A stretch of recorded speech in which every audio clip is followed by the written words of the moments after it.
Great privilege it is to be here tonight and participate in the functions of this great organization, which has such noble aims, which are absolutely necessary for the happiness and peace of all society, and which are quite frankly in great scarcity in the modern day. So those of you who are participating in this organization and its aims, I salute your courage and determination, and I pray that it can be more and more successful as time goes by. So I know that you begin your programs with an attunement, is that right? So it's absolutely necessary. You said that meditation is about 80% preparation and 20% perspiration.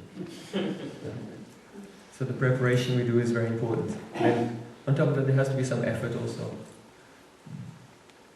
So our method of attunement, that means to come in tune with the Supreme Consciousness, is to sing the divine names of the Supreme Consciousness as they are described in the Vedic literatures. So we invite you to participate. You can hear, meditate, pray, you can sing along. If you cannot restrain yourself, you may feel like dancing. That's also will not be frowned upon.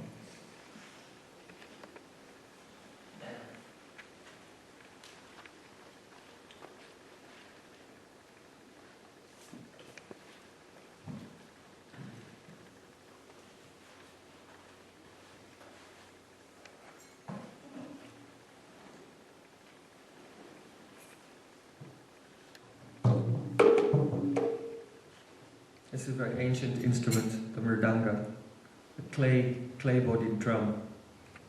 And this sounds like a very ancient instrument. This is the sound of the tanpur. Perhaps you know this instrument has a large gourd at the bottom and a long stem. But it doesn't fit in my suitcase, so I have to bring the electronic version when I'm on tour. So, first of all, we'll sing some very simple mantras. Govinda Jai Jai, Gopala Jai Jai. Radha Ramana Hari, Govinda Jai Jai. This is a very famous chant. And also, Radhika Ramana. Radhika means the goddess of love. And Raman is her beloved. Radhika Ramana Ambu Janayana. The Supreme Lord has very beautiful, compassionate eyes like lotus petals. So Radhika Ramana Ambu Janayana, and very famous Mahamantra Hare Krishna Hare Rama.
Gopala Jai Jai. Radha Ramana Hari Govinda Jai Jai Govinda Jai Jai Gopala Jai Jai Radha Ramana Hari Govinda Jai Jai Govinda Jai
Sacinandan Gauri ki Jai Jai Sri Radhe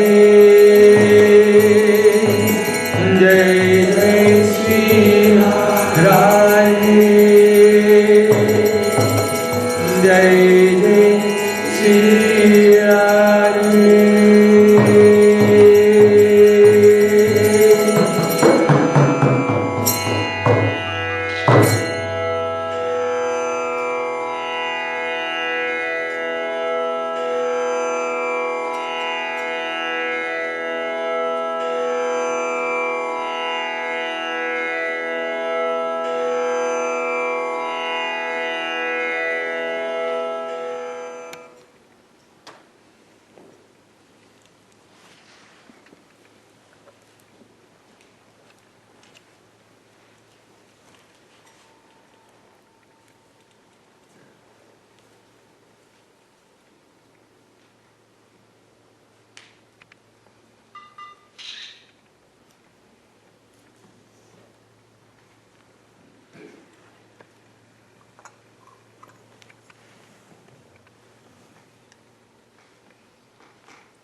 Namashastam manamapi Satiputram matasupam Rupam tasagraja muripurim Maturim gostvatim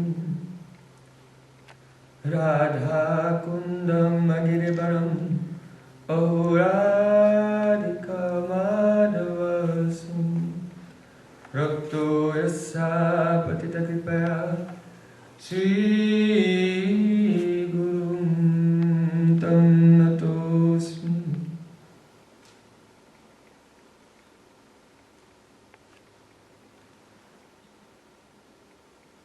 First of all,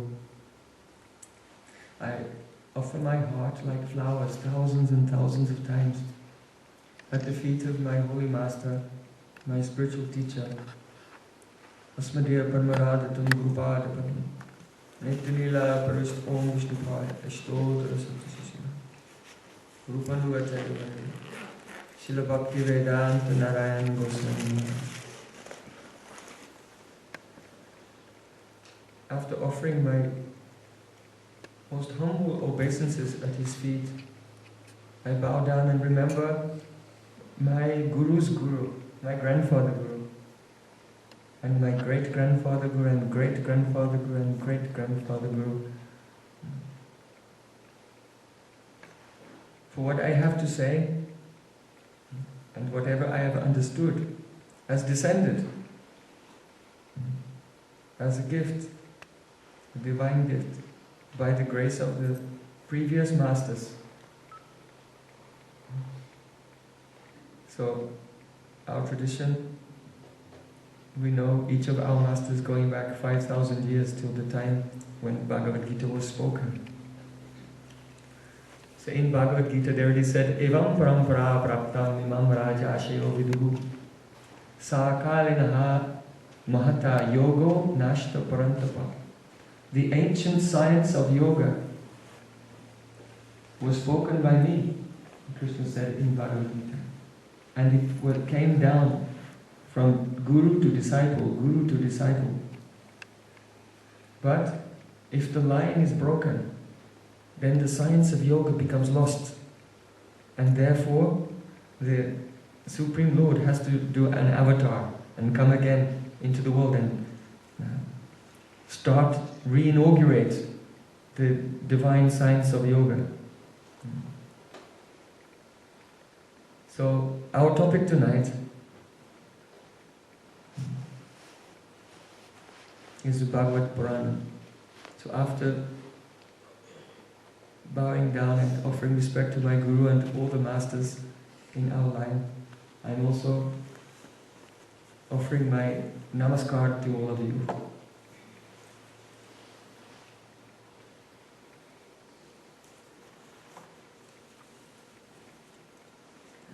The satsang, the saintly association, is a divine experience.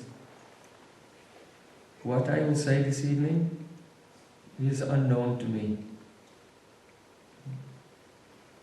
But because you are so eager to hear, then your eagerness, your yearning, your strong determination on the quest for the truth may draw something out of this empty person, this empty shell. Our subject this evening is the Bhagavata Purana. So I know that in this Theosophical Society you have great interest and great honor for the ancient Sanskrit texts of India. So essentially, the Vedic tradition was an oral tradition in the previous age, the previous yuga called Dwapara Yuga. But when the current age began, about 5,000 years ago, the powers of memory of the human beings began to decline, and therefore it was necessary to write it down. And so first of all, Vyasa, he compiled the Vedic mantras into 3 sections: the Rig Veda, Samaveda, Atharva Veda, and Yajur Veda. And these Vedas contained different information, some philosophical information, some ritualistic information, how to perform rituals. Because a sadhana, a daily practice, is essential, otherwise you cannot realize the theoretical ideas. Some social instructions as well, and so on. So the essence of the philosophical ideas of the Vedas, he put in very terse, very concise codes. Those codes are called sutras. And this became the Brahma Sutra, or Vedanta Sutra. 559 very terse codes, in which encapsulated all the metaphysical ideas of the vast Vedic literature. So then, for the general people, Vyasa compiled the Mahabharata. So you may be familiar with the Mahabharata. It's an epic. The Iliad and the Odyssey can fit inside the Mahabharata about 7 times. It's huge. 100,000 verses of Sanskrit poetry. And what an intrigue it is, full of yogis and wizards and kings and plots and tyranny and revolutions and all kinds of mystical things. It's attracted the imagination of the entirety of India until today. When the Mahabharata was made into a TV series, you may have seen it, it's in about 90 parts, in India, and it was shown for the first time. Every day the whole of India would stop. Everything stopped. Even the Prime Minister, everything stopped, and everyone was glued to see the next episode. So how powerful! 5,000 years ago, Vyasa wrote this. Until today, it has captivated the minds of the entire Southeast Asia. You'll find also in Indonesia, Bali, Burma, Cambodia, everything. All the statues and art dedicated to the themes of the Mahabharata. And the Mahabharata, of course, leads gradually to a huge war. And one of the main heroes, of course other than Krishna himself, but one of the main devotees of Krishna in the Mahabharata is Arjuna, and he's a great warrior. And just before the war is about to begin, right there on the battlefield, literally minutes before they blow the conch shells, and that signals mayhem. And all the warriors will face each other. Just before that, the most powerful warrior on the battlefield has a nervous breakdown and drops his bow and says, "I can't go on." And so by now, millions of people, everyone in Southeast Asia, they're on the edge of their seat. What happens next? And then, of course, within that Mahabharata, 100,000 verses, you get 700 verses. And that's called Bhagavad Gita. What Sri Krishna spoke to Arjuna at that moment, that is called the Bhagavad Gita. So it's very interesting that Vyasa did not present philosophical ideas as a separate treatise, a separate philosophical treatise, but he embedded it in the midst of a huge drama to get everyone's attention and make sure everyone's listening and paying attention. And then Sri Krishna describes the fundamental realities of this world. First of all, that we are spirit, that we are not this physical body. But out of ahankara, ego, we identify with the physical body. And in that state of ignorance of our true self and misidentification, we engage in so many activities. But all these activities are binding. That is called karma. And so the reactions to those activities come. And those reactions which we don't taste directly in this life, they're in store. They're stored. And we will experience them in the next life and the life after that. So these principles of karma, of atma, the soul, are explained in Bhagavad Gita, along with karma yoga, performing duty without attachment to gradually purify the mind. Jnana yoga. Jnana yoga is the philosophical analysis of the elements of the world. Earth, water, fire, air, space. Oh, it gets more subtle than that. Manas, mind. The mind is also a material element. Don't think the thoughts in your mind are you. That's not you, that's also a covering. The mind is an element. Then buddhi. Intelligence is an element. Material intelligence is also an element. So we should not make the mistake of thinking that by our intelligence we can understand transcendence, because the element of intelligence itself is a subtle material element, and therefore spirit is beyond the range of material intelligence. So manas, buddhi, ahankara, the element of ego, the dark shadow within the consciousness which eclipses the soul and casts him into the darkness of bodily identification. These are the 8 material elements. Understanding how they function, how they work, and becoming free from them by cultivating sattva gun, by cultivating goodness. This is the path of Jnana Yoga. Then in Gita, Sri Krishna spoke about the Dhyan Yoga, or which is known as Ashtanga Yoga, that one should practice asana, how to sit peacefully without being disturbed. Some pranayama, restrain the breath, bring the prana into balance, and then dhyan, meditate upon param atma, not atma, param atma. There are some who hold that atma, the soul, and paramatma, they are absolutely one in all respects. But the Vedas do not support this conclusion. In Gita, in many places, and especially in Vedanta Sutra, there Vyasa has written, Guham pravisto atmanohi dashayati. In the cave of the heart, 2 atmas are living. One is you, the other one is God. This is Vyasa Sutra. Vedanta is based on the Vedas, Upanishad. So here Vyasa is explaining the famous verse of the Svetashvata Upanishad. Dwa supana sayuja sakaya samana vrikshe parishashvata ate. It means there are 2 birds seated on the branch of a tree. One of the birds is eating the fruits, which are sometimes sweet and sometimes bitter. So his experience is quite hit and miss, and he's not very satisfied.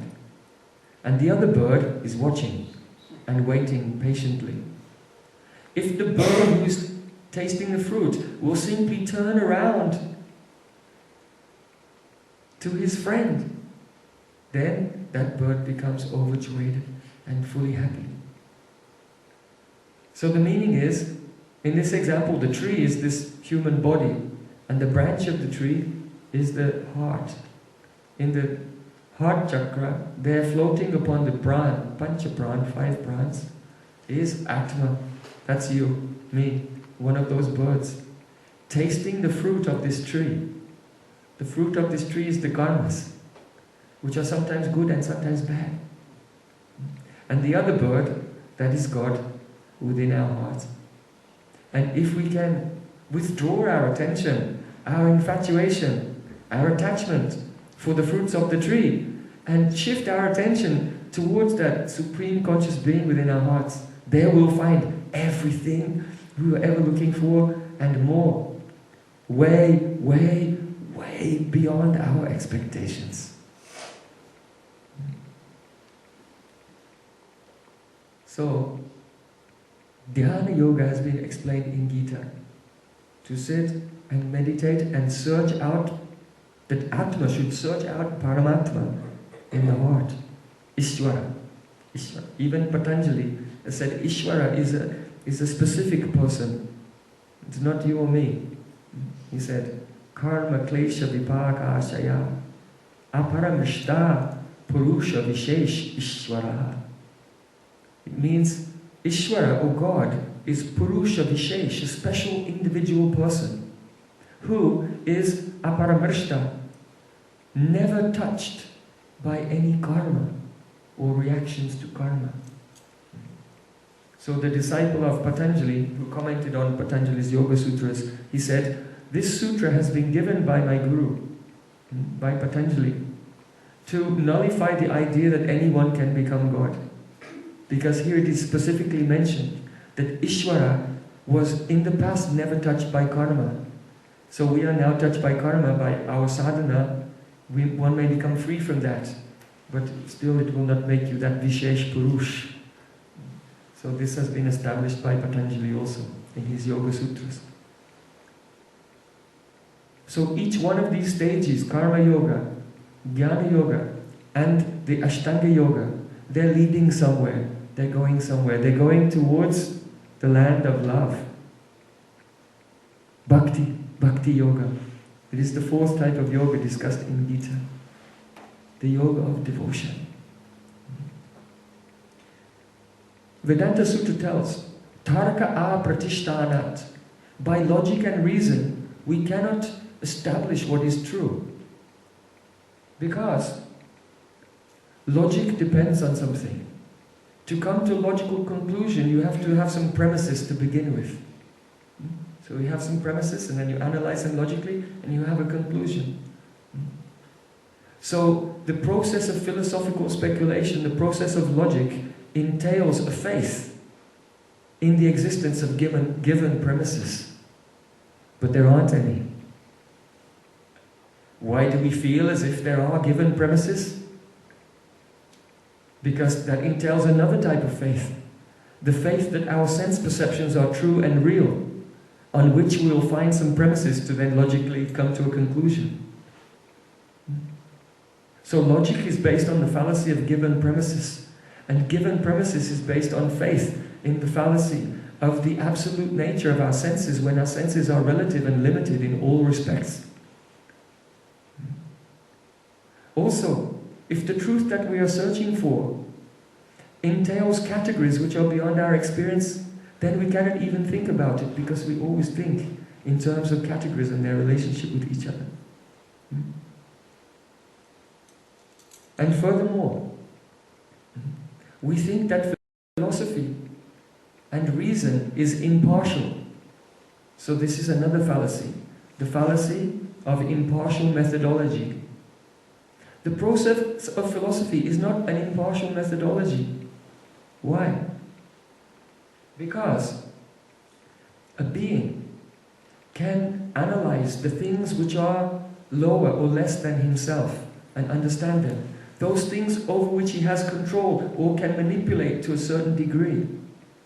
Then this is the scientific methodology. But you have to have a controlled environment. You have to control the qualities, and then you can come up with your hypothesis and demonstration and so on. This is the scientific process. So the things that are within our control, we may analyze and come to understand.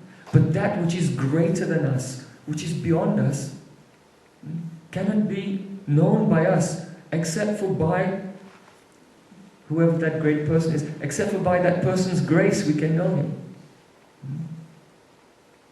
Just like once there were two ants walking along a beach. One ant was telling the other one, I have heard there is a great powerful being called a human. His friend said, no, I don't believe in anything like that. A great powerful being called a human? Yes, he's huge. He can do tremendous things. Ah, you're just sentimental. You're a dogmatic religious fanatic. He said, no, let's search, let's try to find him. So the two ants walked across the beach, and as they were walking across the beach, there was one human being lying there sunbathing in the sand. And he saw the ants coming. And as he saw the ants coming, he dug his hand into the sand and picked up a handful of sand. And the ants were walking in the sand in his hand. They didn't know they were in his hand. And he put the sand down on the other side. And they continued to walk without finding him. Understand, when you're dealing with a power which is so immense, which is so vast and beyond your own capabilities, prodding and experimenting isn't going to get you there. You see? And therefore, the process of philosophical speculations based on our limited senses and our fallacies of given premises and so on will not come up with a conclusion. And our methodology is not impartial. If you want to examine an inert substance, or what is this table made of, what is this machine made of, you can take it apart and examine it. But if you want to know a person, and I'm not talking about a person like God, just a regular person. If there's a secret a person has in their heart and they don't want to tell you, then there's nothing you can do to get that secret out. That's why there's Guantanamo Bay, right? If someone doesn't want to tell you, it doesn't matter what you do to them, it won't come out. You can torture them, people will take their secrets to the grave even.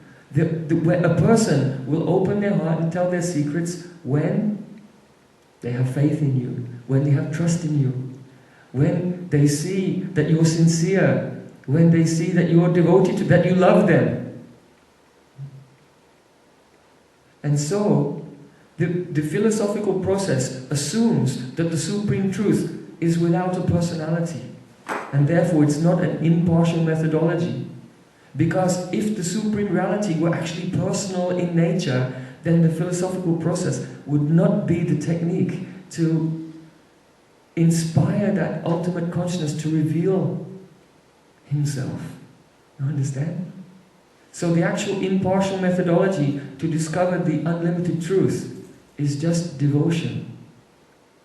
When we live the life of devotion and dedication with great humility, then the heart of the Supreme Conscious Being melts and becomes happy to reveal himself to the minute, infinitesimal soul.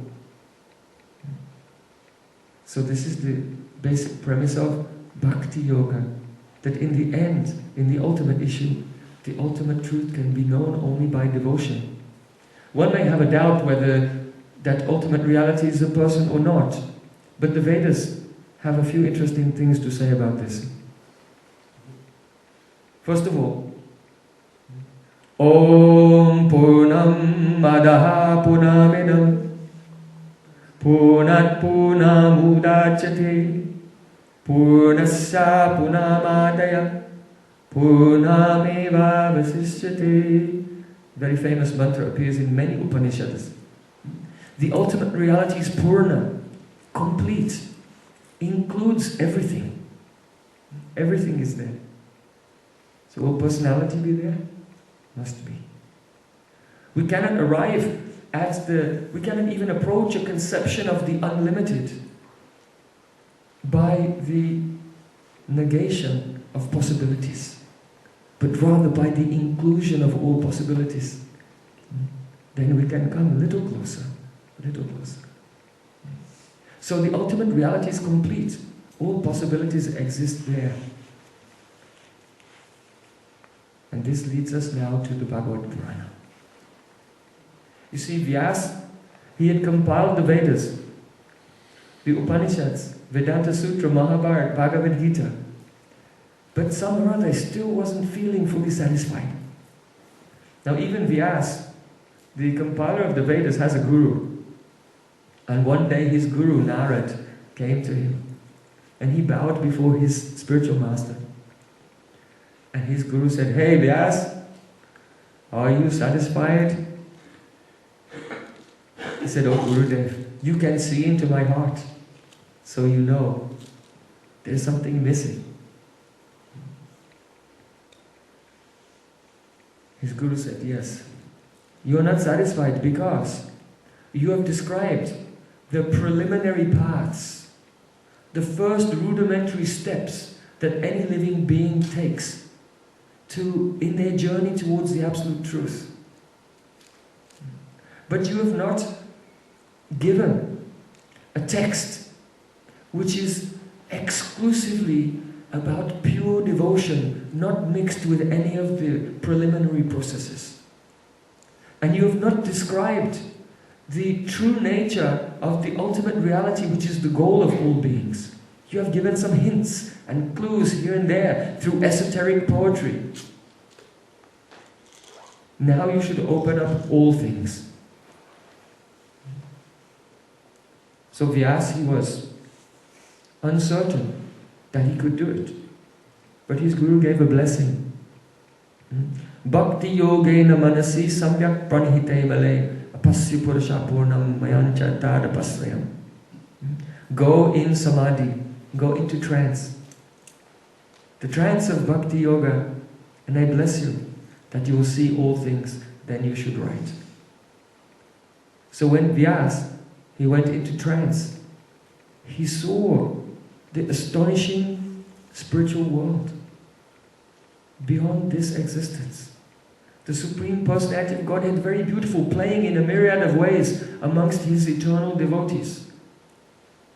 And on another side, he saw the material universe, Maya, with millions of tiny souls floating in the ocean of illusion. Some of them were floating in Auckland. He looked and seeing Maya, the plane of illusion, and the Paramdham, as it's called in Bhagavad Gita, the supreme abode, seeing both of them. Then he understood that the description of the divine realm is like a bridge which can carry the jivas, the souls who are in Maya, out of the ocean of material existence and transfer them to the spiritual world. Apara samsara samudra setum bhajamahe bhagavata swarupam. So he wrote, this is a bridge, this Bhagavata Purana. Hearing it, the souls will become overwhelmed with eagerness, and they will fall in love with the Supreme Conscious Being. They will become obsessed, they will become possessed, they will become all consumed in a raging fire of loving separation. My Lord, where are you? Where are you? And it will carry them beyond all illusion to the transcendental realm. And so Vyas, the author of all the important Vedic texts, he gave his final masterpiece, the Bhagavata Purana. And what a masterpiece it is. In India, when someone speaks about the Bhagavata Purana, it's the tradition, it's called the Bhagavad Saptaha. Saptaha means 7 days. You don't speak about the Bhagavata Purana for less than 7 days. But we only have about an hour this evening, so I can't really do it justice. But I want to give some of the ideas about the unique theological contribution of the Bhagavata Purana. In the Bhagavata Purana, different conceptions of God have been presented there and accepted as steps along the way. The first one being Brahman, to see God as the all-pervading light of which we are all a part. And I know that Her Grace, Madame Blavatsky, she has written extensively about this subject, and that is a very important topic within the Upanishads. So Vyas wrote there, Vadanti tattvavidas tattvam yats jnanamadvayam brahmeti paramatmeti bhagavan iti sabdyate.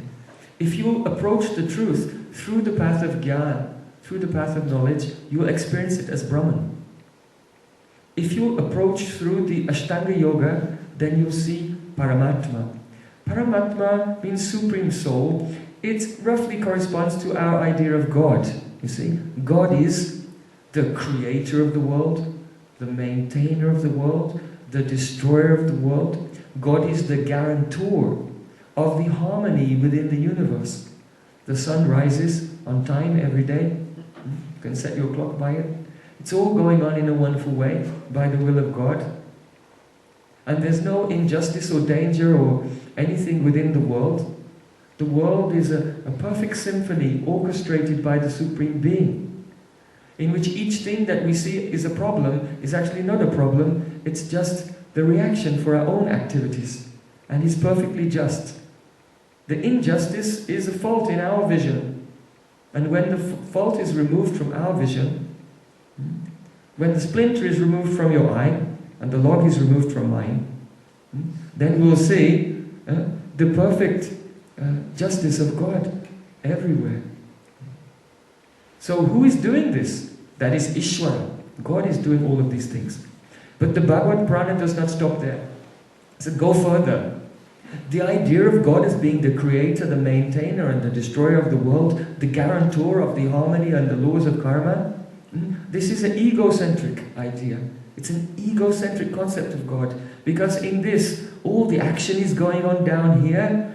This is where it's all going on. And God is a kind of a shakshi, a witness to all of these things and managing. This is an egocentric concept of God. Beyond the concept of God or Paramatma or Ishvara is the concept of Bhagavan. Bhagavan. Bhagavad Gita means the song of Bhagavan. Bhaga means who has all opulence, all beauty, all knowledge, all detachment, all strength, all qualities are there. And Bhaga also means passionate love. Bhagavan, one who is full of passionate love for his devotees, is called Bhagavan. So the Bhagavata Purana tells us that beyond the plane of the material world is the divine transcendental plane, where Bhagavan has his own fantastic, wonderful, unlimited, eternal spiritual world. And there, the liberated souls, the great yogis and sages, they glorify Him with kirtan, they offer prayers, and they serve Him in various ways, with great honor, with great pomp and circumstance. But the Bhagavata Purana does not stop there. No, go further than this. And now we come to the unique contribution of the Bhagavata Purana. In the Taittiriya Upanishad, it is said, Raso vai saha. Raso vai saha sa evayam labdhanandi bhavati. The ultimate reality is the embodiment of rasa. Rasa means taste, flavor, or essence. The ultimate reality is the embodiment of rasa, the flavors of love. Love is not a homogeneous, monotone. Love is like an ocean with many waves, with many emotions, which are included within that love, and different flavors of love. There is the love of a servant towards his protector. There's a love of friends who feel equal to each other, which has more intimacy. There's the love of parents for their children. And there's the love, romantic love between lovers. These different flavors of love have their ideal and origin in the transcendental realm, and they're just reflected here. Even Plato and Socrates told the same thing. This world is a darkness wherein there are shadows moving, but the real substance is beyond this world. So Bhagavad Gita gives this idea. Even the Bible gives this idea. Man was made in the image of God, male and female. It is not that the Hindus or Vyas, the author of the Bhagavata Purana, has imagined a God who looks like us, but rather God has imagined an us who looks like He does. he and his Shakti, male and female aspects of the Godhead, Radha and Krishna. Now let's go a little further. If God is the greatest, the unlimited, then he must also be the greatest enjoyer of happiness. But what is the greatest happiness? If you have millions of dollars, if you have a huge mansion, and a Ferrari car, and a swimming pool, and sauna, and everything, all things you have, but you have no friends, okay? The greatest happiness is in relationships. So God, being the supreme and the supreme enjoyer, must be the supreme enjoyer of loving relationships. Now, as we follow this train of thought, that God is the supreme enjoyer who exchanges feelings of love, then we'll find that actually being God is quite a handicap. It's kind of a handicap in that regard. Because God is all-pervading, He's omniscient, He's omnipresent, He knows everything. Oh, my friend, your name again? John. Okay, so let's just say that today was John's birthday. Right? It was John's birthday today. And so his friends have invited him to a meeting at the Theosophical Society, but he doesn't know that all the people he knew in his life, even his school friends from primary school, secondary school, and from university, and his relatives from abroad, they've all flown in to celebrate his birthday. And they've decorated this room with balloons and streamers and a big sign, "Happy birthday, John," and they're all in here waiting. Right? So John pulls up in his car, and one of his friends comes, he thinks he's going to see some talk by some sadhu from India. Okay. So then he opens the door and walks in, and there's 200 people there. "Happy birthday, John!" And he's, "I can't believe I haven't seen you for so many years, and I haven't seen you. And he embraces everyone, and tears come in his eyes, and his heart is melting. What a moment. Now just hypothetically speaking, if John were God, then when he came to the door and everyone said, "Happy birthday," he'd say, "I knew you were going to do that." No surprises there. "I knew even before you thought of doing it." You see, omniscience is a real big problem to enjoying loving affection. You can't even have a game of chess with someone. Right? You'll always win because you know what moves they're going to make. As soon as you're omnipotent... Is it because I think there should be a purpose to our existence? Yes. Because you think there should be a purpose. And you feel that there should be a purpose, and you're actually absolutely right, there is a purpose. You see? And we have touched upon that. That the Vedas say, "Raso Vaisaha," that the ultimate reality is full of rasa. And therefore, the quest of the soul for many lives to discover that Supreme Being is such an adventure. And there are many difficulties along the way. But it is the difficulties that make it, when one arrives, so astonishing, so wonderful. You know, when a person receives a gold medal in the Olympics, how do they feel? They feel like they've made an achievement. And it's not because they don't feel the joy that they feel, the happiness they feel. Of course, it's temporary. They just stand on the podium for a second and click, click, click, and they get their 2 minutes of fame, then everyone forgets them. Okay, but so that's material joy. But it's a reflection of the spiritual joy, which is actually always increasing and eternal. But what the forces that are coming into play here is that it feels wonderful because of the obstacles that had to be overcome to attain it. You see? Because of the difficulties. That makes it full of rasa. The ultimate purpose of everything is God's enjoyment, God's happiness.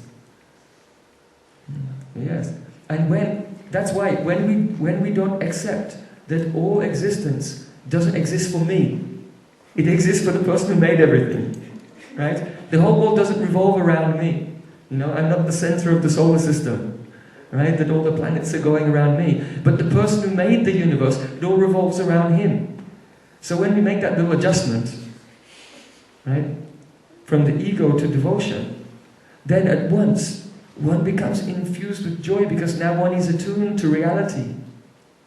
And as long as we refuse to accept that little adjustment, and we think, well, I've got to be the center of everything. Let me find a philosophy that proves that I am the center of everything. So as long as we follow that train of thought, then we're not attuned to reality, and the result is we feel upset, we feel disturbed, we feel dissatisfied. See? Prem, Yes. could you, the chant or mantra, Hare Krishna, Hare Ram, could you tell us a bit more behind the meaning of that, please? What a marvelous question. Someone catch me before I fall off my chair in ecstasy.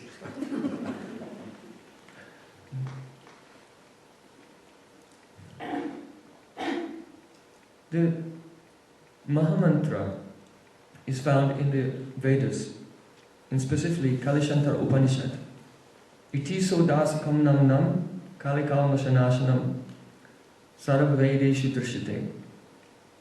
It is said, one will not find a more powerful mantra to remove all the obstacles of material existence. And then the mantra itself comes. Hare Krishna, Krishna Krishna, Hare Hare, Hare Ram, Ram Ram, Hare Hare. The word Hare refers to the energy, the Shakti of God.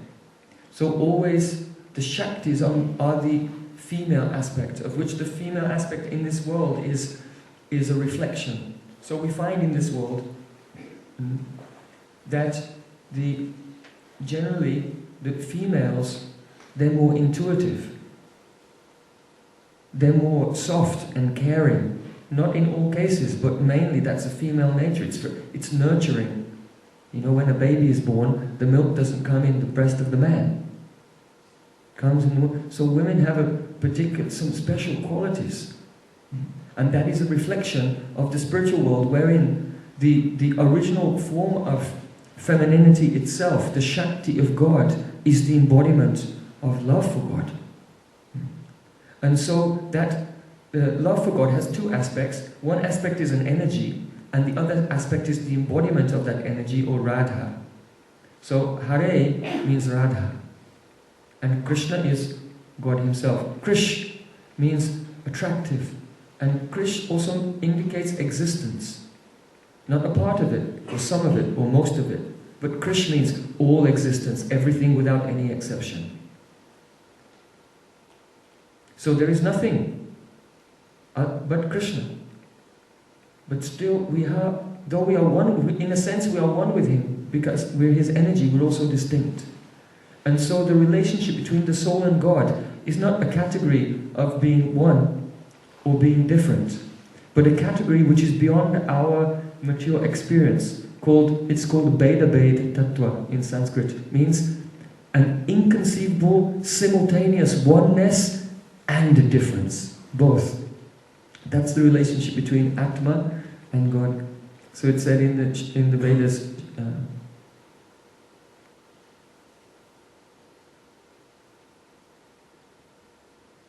in the Upanishads, Shakti Shakti Matayo Abhahit, the relationship between the potencies, us the souls, and the Lord from whom all the Shaktis come, is one of difference and also non-difference. There's a oneness in love. Lovers feel as if they are one with each other, which is a type of oneness which is infinitely more satisfying than actually being Vastu Ekatva. You see? And so the word Hare refers to the goddess of love, who is non-different from God. She is the female counterpart. And embodied she is Radha, and unembodied she is perhaps what Christians would call the Holy Spirit. In other words, the spirit of love that can enter into everyone. And that love becomes the light by which they can see God. So Hare Krishna means the power of God, the power of God's love, and Krishna himself. And all the words in the mantra are in the vocative case in Sanskrit, which means it's calling. It's a calling of the soul towards those persons for their shelter. The mantra itself has many, many mysteries. And to enter into these mysteries, it's necessary to be initiated into the tradition. Because the tradition is it's like a security system. There are secrets within the tradition and they are not told. Once a person takes up the life of devotion themselves, they are practicing, meditating, praying. And so sincerity is detected, then a door opens and one comes to touch some of the confidential, the rahasya, the secrets of the tradition. And this continues gradually over time. That's why the parampara, the succession of gurus and disciples, is necessary to allow the souls to enter into the depth of that realization. So many things I cannot say today. Come to India, can visit. But one more thing I want to say, which is very, very moving. And that is that love has two prominent aspects. And one of them is called the Milan, or Sambhog in Sanskrit, and the other Vipalamba. It means meeting and separation. You see, when you meet with someone you love, you feel such great emotions, and that's wonderful. But when you're not with them, then love takes another face, which is very, very interesting. And even though it's painful, it's also a type of joy. When you're separated from the person you love, you think of them in ways that you never thought before. You appreciate them in ways that you may have taken for granted when you were close. Even in this world, there's the popular saying, absence makes the heart grow fonder. You see? So in the divine realm, there is Leela, pastimes, wherein the devotee and the Lord, or Radha and Krishna also, they come together, they meet, and there's joy. But then they're separated and they can't see each other. And then there's a pining. There's a longing which intensifies the love, which makes the next meeting even more joyful. And then again, by the Leela, by the play, the divine play, separation comes. It's a little like a saw, you know. If you want to saw a piece of wood, first the saw goes this way, and then it goes that way. It seems as if the saw is moving in opposite directions. But whether it goes this way or that way, it cuts deeper. So meeting and separation are like this. The love in meeting, and then the love in separation. And then again meeting and separation. They seem two different things, but it makes the love go deeper. You see? And therefore, in this Mahamantra, it is the embodiment. It is the seed of that divine experience. Because in the mantra we have Hare Krishna. Krishna and his devotee are meeting. And then Krishna, Krishna, Hare Hare. They're separated. Hare Ram, Hare Ram. Ram is a name for Krishna. Means beloved, Raman. And then Ram Ram, Hare Hare, and separation again. So these are some of the mysteries of the mantra. And the mantra itself is not a vibration of this world.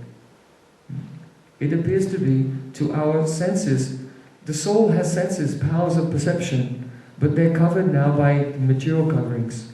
And so whatever we experience, we take for granted that it's material. But the sound of the mantra, which does not come from the lips of the Guru, but from his heart, from his soul, is divine and transcendental. So the student receives that mantra into their ear with a great honor and reverence, and then they begin to chant. So we can say in a general sense, very often, for a person who's not enlightened, then prayer is talking to God.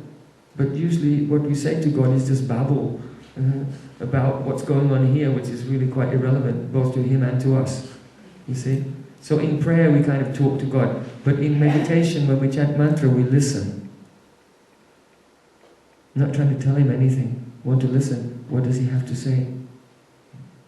So the Vedas, in Sutta Upanishad, there it is said, Nama Chintamani Krishnas Chaitanya Rasa Vigraha Purna Suddho Nityamukto Abhinatvam Nama Namino.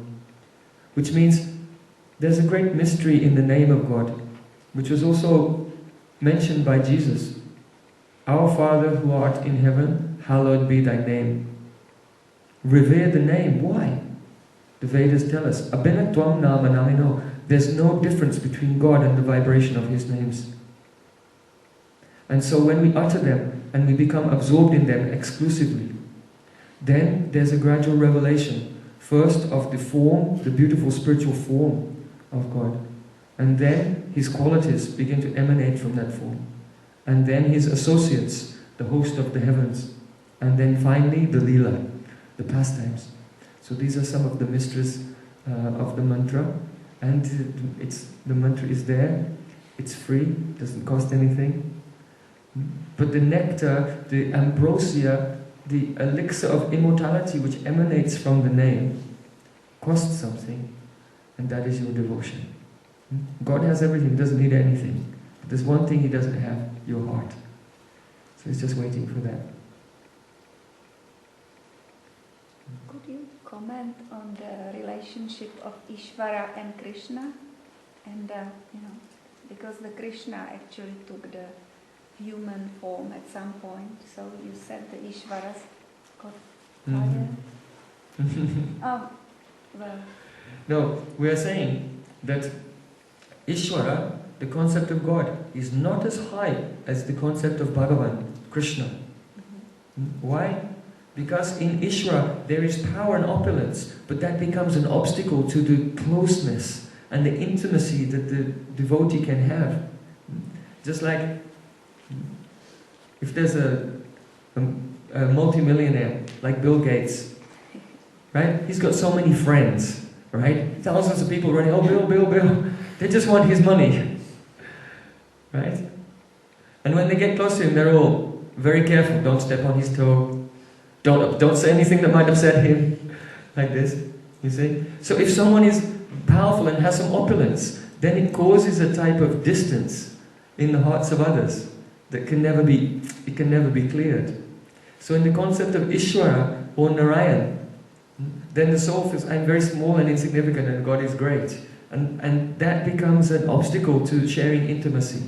And that's why this evening we're discussing the unique theological contribution of the Bhagavata Purana, which reveals there is a stage beyond ignorance and also beyond knowledge, where the energy of Yogamaya covers the knowledge of the soul and also of God, so that it can get really, really close without any obstacles and relish rasa or love to its fullest extent. You see? So the concept of Bhagavan is higher than Paramatma. Yes, sir. With Bill Gates, like if somebody says, "Oh, don't say the wrong thing" or whatever, then if that person says, "Okay, I'll just be myself," yes, and then if Bill Gates can see, then he'll come over. It may be. One of our spiritual masters gave an example. You're pointing in that direction. That once there was a minister, and he went to another country and he wanted to meet the prime minister of that place, who was extremely powerful. So he came to that prime minister's office building, and his secretary said, "Please sit here. Wait, he'll see you in a moment. He's busy right now." So he was waiting and waiting and waiting for a long time. And then finally, he could hear there's some sound going on in the room.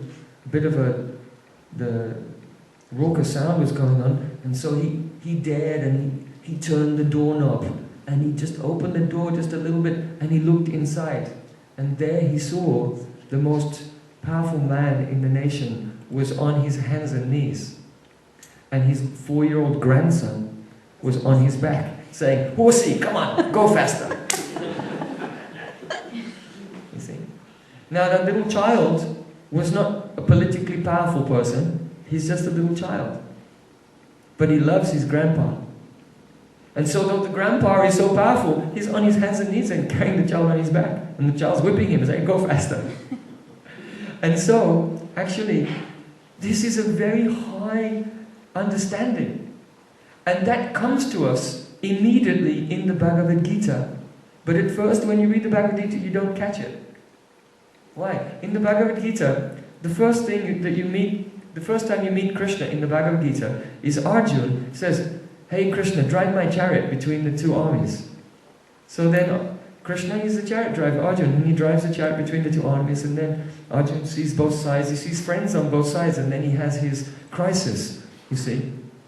But even before the Bhagavad Gita has begun, inadvertently we've already been introduced to the highest philosophy, where you have Arjuna thinking, I'm an ordinary person, he's not, and he's eternal associate of God who has appeared along with Krishna to manifest this play in the world. And Krishna acting like his chariot driver, like a taxi driver, yeah? And Arjuna said, hey, drive me here and there. And Krishna, who's supreme, said, yes sir, and doing it. You see? Because he's become subordinate to the love of his devotee. So the good news for you is, not only will you not become God, but you become greater than God. Because when the heart is full of love, then God is happy to submit to you and become your servant. And the highest thing is given there in the Bhagavata Purana, where there are sages, there are rishis, they've done austerities, tapasya, yoga, meditation for thousands of years. And then when they give up their bodies, they take birth in Krishna's Leela, in a spiritual body, as a beautiful cowherd girl. Girls in a village. Krishna's Leela takes place in the countryside, in the beautiful nature. He walks barefoot through the forest, playing the flute, charming all the trees and creepers and flowers. What to speak of the conscious human beings. And so the sages have become gopis. And in the middle of the night he goes to the forest and plays his flute. And they abandon all their dharma. Of course they're beyond dharma. And they run to meet him as his secret lovers in the middle of the night. And when he meets with them, he tells them, Na parayam niravajya samyujam swasadu krityam vibudayusha ya ma bhajan durjaya geha sankala samvarshitadva patiyatu sarana. He's choked with emotion and says, I cannot repay you. Your love for me is utterly selfless and completely pure. If I were to become your servant for lifetimes, I could not repay even one of the loving services that you have rendered to me.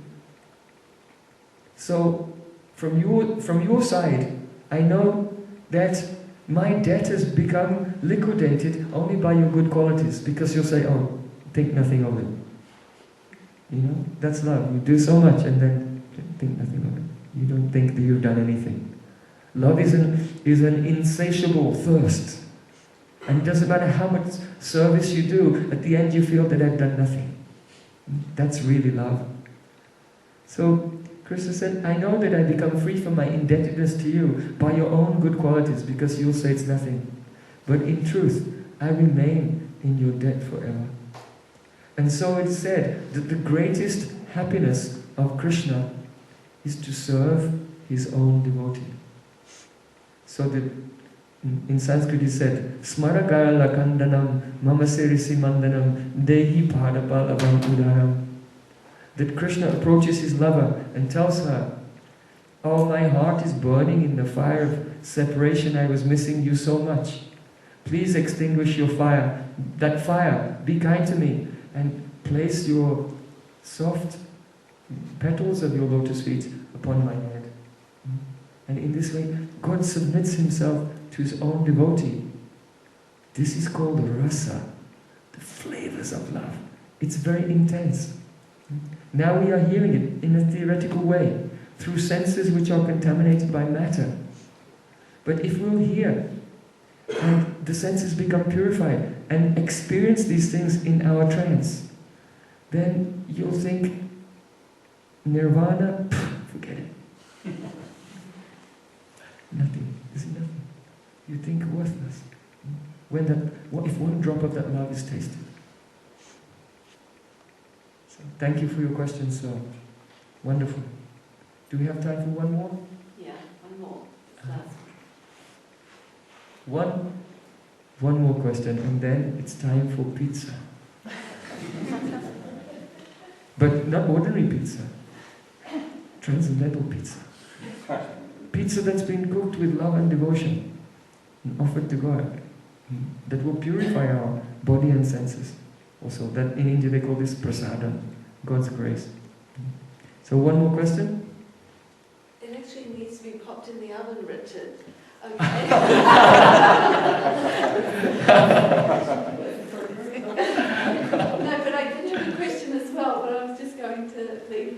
Yes. I know when you spoke, when you said omnipresent and I think it was omniscient. Omnipresent, omnipotent, and omniscient, omnipresent, and omnipotent. They're all powerful, all knowing, and all pervading. Yes. It actually reminded me of Madame Blavatsky. She has 3 underlying principles, and before we study anything, she says to keep this in mind always, and you can take years just studying these 3. And Yes. the first one is that there's an omnipresent, boundless, eternal, immutable principle, and she goes on, and unthinkable, unspeakable. And I mean, when you said that, it was just that came straight in there as to just sort of to keep that in mind in some way when always studying and all the things that we do. And the other thing was that I always think it's nice to have things that are onward and upward all the time. Like I remember once thinking that if I died and went to heaven, this is prior to the study or anything like that, I used to think how terrible just to have nothing. But then to eventually find a system that opened up that it's always onward and upward, Yes. always, like that, kind of all the time. And when you said that, I mean, it came right in line. That is truly infinite. Yeah, yeah. So thank you. It was very moving. Most welcome. Well, perhaps while the pizza's warming, we'll just end with we'll sing a little mantra together for a few minutes, and then when the fragrance of melted cheese and tomato wafts into the room, then we'll complete the kirtan. And let me see, no food and drink in this main hall. Okay, so it will be the refreshment center.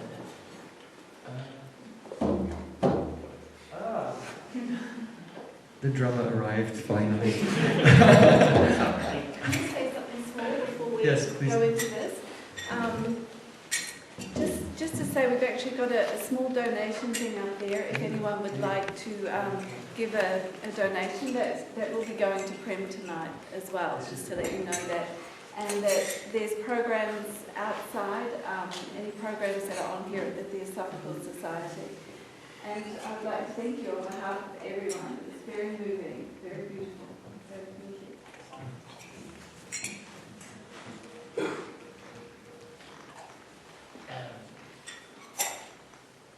So this one's a waltz.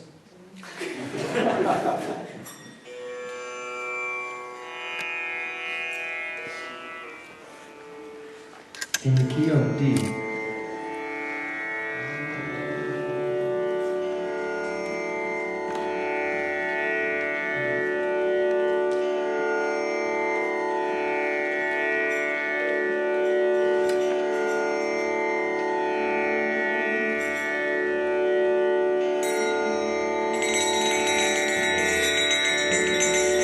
Hare Krishna, Hare Krishna,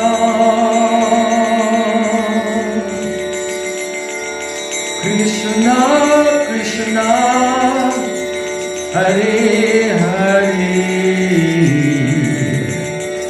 Hare Rama, Hare Rama, Rama Rama, Hare Hare, Hare Krishna, Krishna Krishna, Hare Hare, Hare Rama, Rama Rama, Hare Hare, Hare Krishna, Krishna Krishna, Hare Hare, Hare Rama,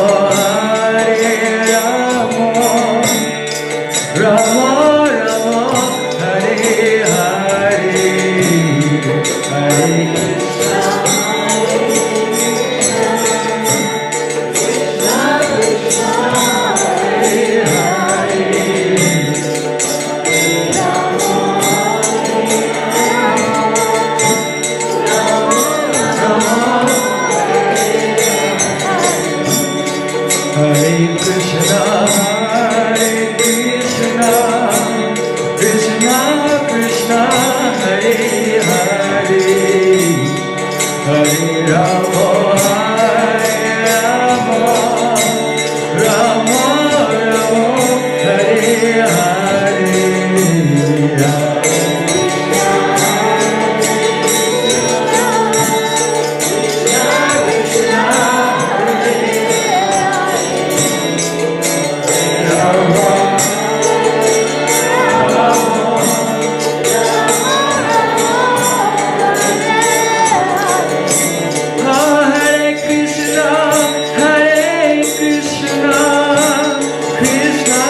That was your preview of heaven?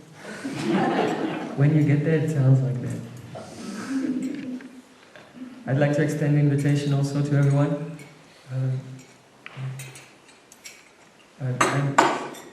Generally, when people see people chanting Hare Krishna, they think that they must be from the organization called the Hare Krishnas or ISKCON or something. And that is very well known in the West. So I'm not from that organization. I'm just a freelance bhakti yogi. So I have a very beautiful ashram in India, in a very sacred holy place, the mountain of Govardhan, on the shore of Lake Radhakund.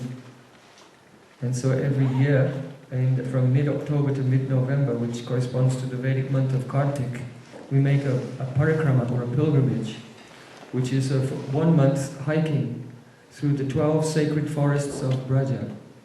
So that's a wonderful experience. You know, people like to go hiking, because when you're close to nature, there's something about nature which inspires us. We see something eternal there. something most beautiful because it's the reflection of the divine nature. And when we walk through nature, we have time to reflect. And as we reflect, we grow. So for 1 month, we walk through the 12 forests of the sacred land of Braja, and along the way visit the very important ancient temples and lakes, and swim, not exactly swim, but immerse ourselves in the holy lakes like this, and gradually the purification takes place. And anyone who has participated in this ancient pilgrimage, which has been described in the Bhagavata Purana, in Kartik Mahatma of the Bhagavata Purana, anyone who participates will never return back to their home the same person.